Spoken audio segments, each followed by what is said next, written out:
welcome to Mennonite Farmhouse. I'm Leanne, and if you're new to my channel, I do cooking and baking from scratch, canning, and dehydrating videos. If that sort of thing interests you, feel free to subscribe to the channel and hit the notification bell to be notified when I upload my next video.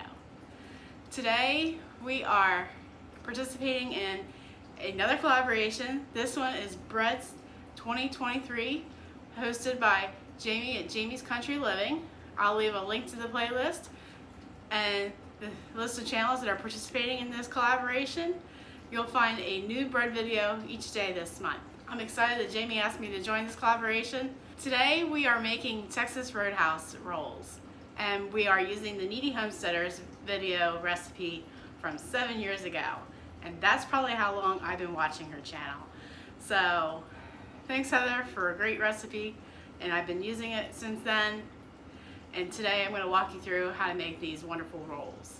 To make Texas Roadhouse Rolls, we're going to use a tablespoon of instant yeast, or in my case, we're going to be using 4 teaspoons of dry active yeast, a half a cup of sugar, a half a cup of warm water, a quarter cup of honey, and before I put the honey in the measuring cup, I sprayed it with olive oil so it will slide right out, 6 tablespoons of melted butter that I've cooled, 2 eggs, 2 cups of warm milk that I heated up to 115 degrees, 2 teaspoons of iodized salt, and 8 cups of all-purpose flour. All right, first we're going to add our warm water, then our half cup of sugar, we'll add our honey,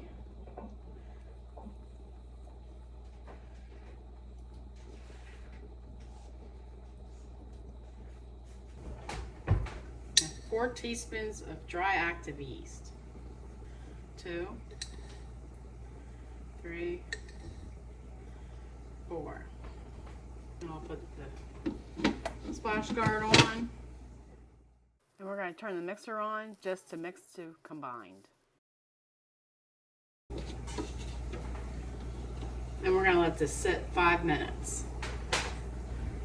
We've let this bloom 5 minutes. Now we're going to add our milk.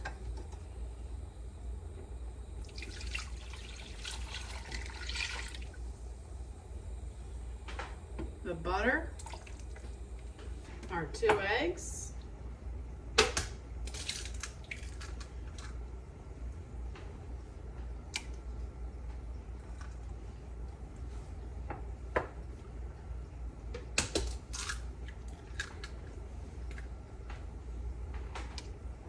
we're going to scoop in 2 cups of flour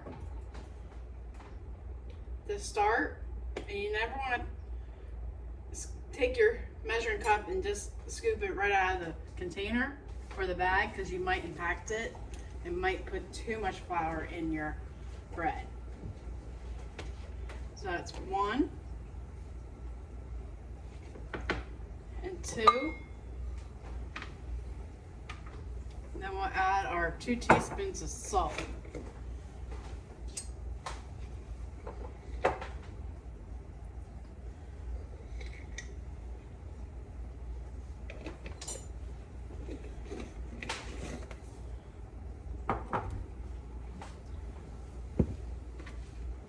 We're going to put our lid on.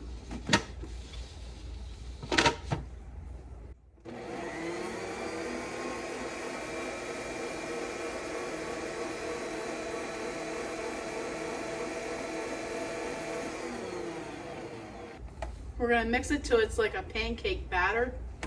And if you're using a KitchenAid, you will want to use the paddle attachment. If you're using a Bosch, you could easily just use your dough attachment.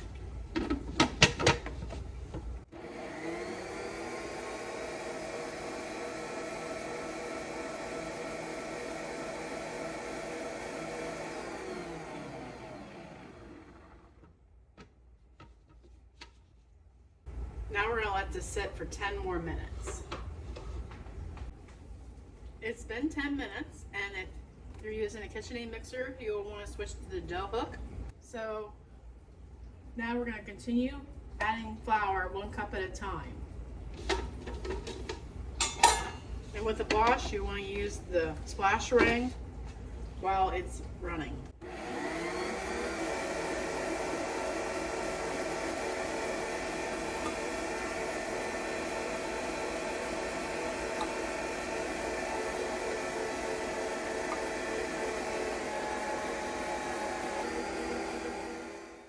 I found myself adding a 1/9 cup of flour. The humidity is really low on this day, and it seems like I always have to add more flour when the humidity is not closer to 100%, which happens a lot in my area.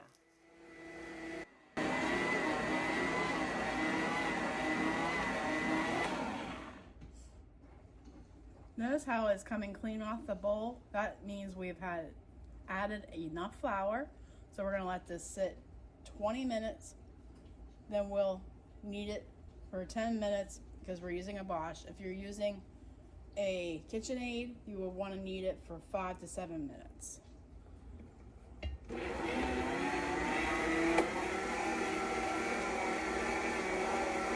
I've let this knead 10 minutes, and now we're gonna let it sit for 15 before we will put it in a bowl to let it rise, according to the directions. When I have kneaded my sandwich bread in the Bosch for sandwich bread, I usually just shape it and let it rise for an hour, then just stir it in the oven. But since I've never done that with this recipe, I'm not gonna tell you to do it and it'd be a flop for you.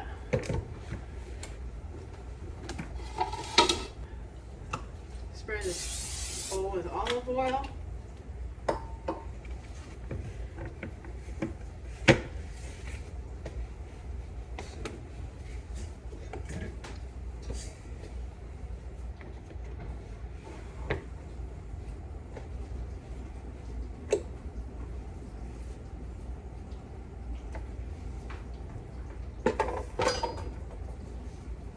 I'm gonna shape it into a ball by just cupping my hands and pulling towards me.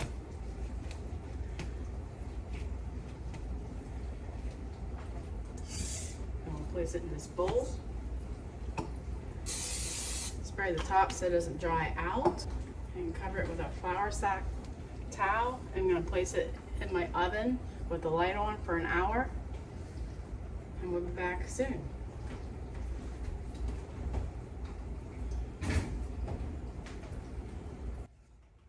Look how beautiful that is. All right, we're gonna punch down the dough to deflate. And boy, is it full of air.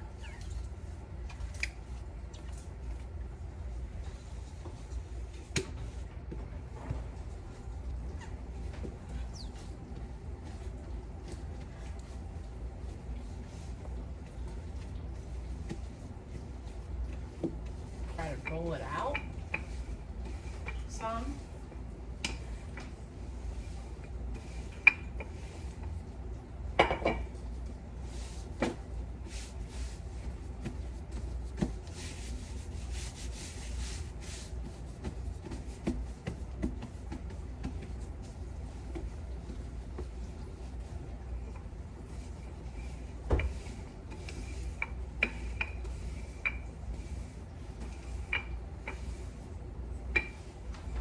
And you want it into a rectangle, and you want to cut them at an inch thick.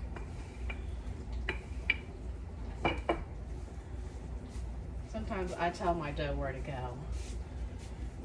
Sometimes it don't always happen, but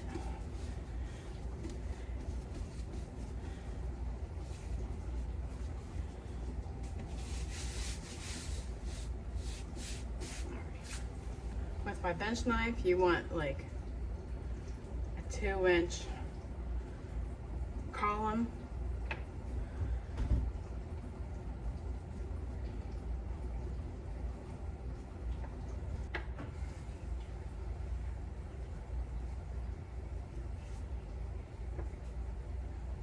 We'll just make those extra thick.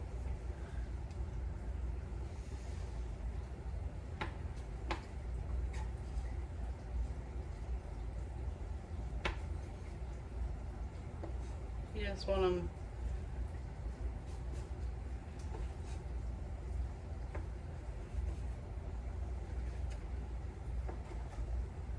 try to cut them uniform.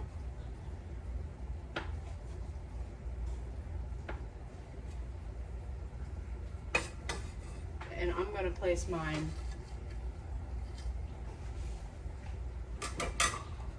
Pampered Chef Stone to start.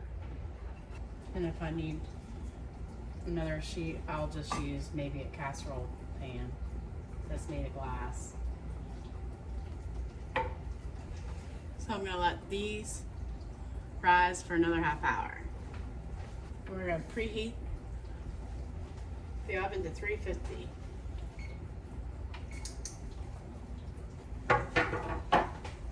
Alright, we're gonna grease our pan.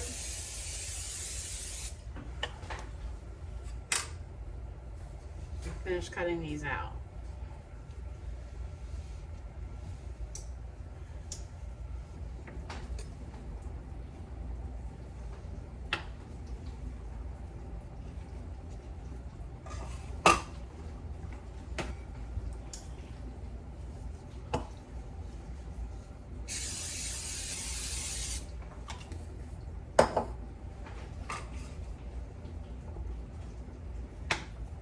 Alright, so we're rising in a glass pan, an aluminum pan, and a Pampered Chef Baking Stone. So we're going to see which one does the best job at baking these rolls.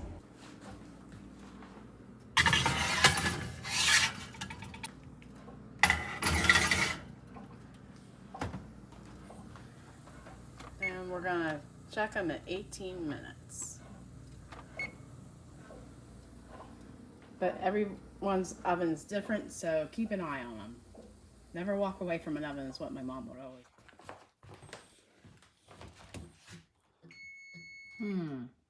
So the Pampered Chef Stone is definitely done. The ones on the aluminum tray, definitely not done. And the glass, they look almost done. Now they're out of the oven, we're just gonna brush them with butter. My husband should be home any minute.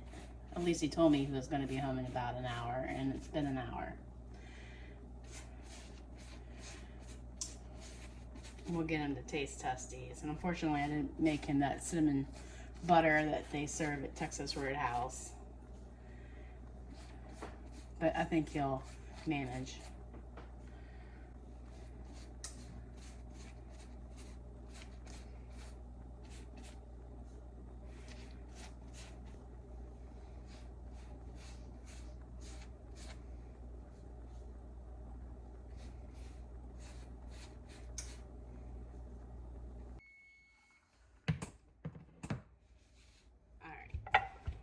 The ones that weren't done in 6 more minutes, and the glass ones are done now. And I think the aluminum tray ones will be done in another minute or 2. You have to account for the fact that you open the oven door and let the temperature drop to when you add more minutes on something that's not done. These have been in at least 1 more minute since the glass ones came out. Maybe 2 more minutes. So that goes to prove to you that it depends on the quality of your cooking or bakeware, how good your product is going to turn out. Because I'm sure the insides are even different. Hi.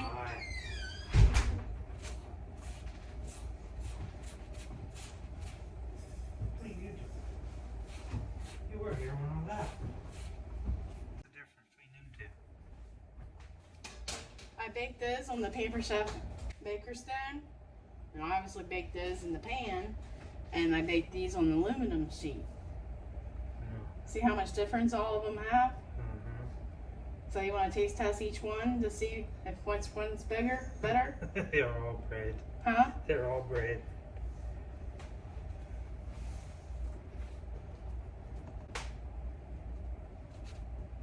These are going to be the better ones.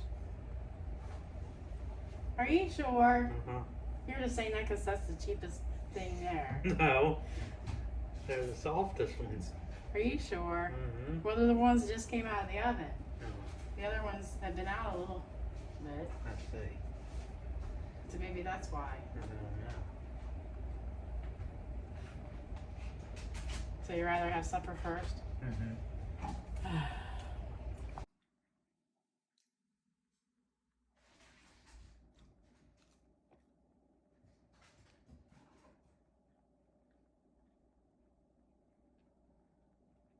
You want another?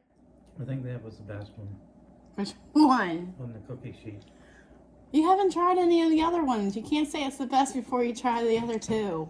I'm pretty sure I'm right. Go get another one.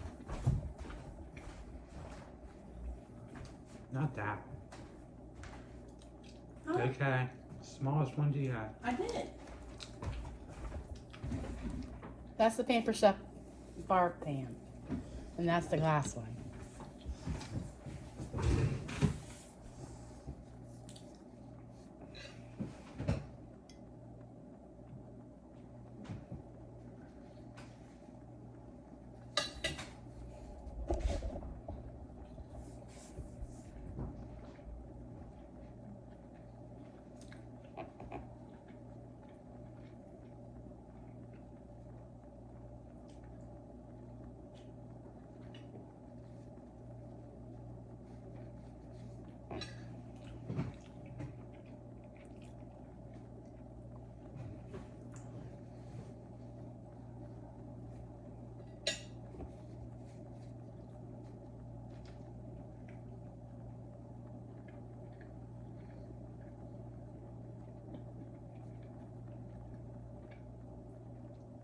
Between this one and the cookie sheet.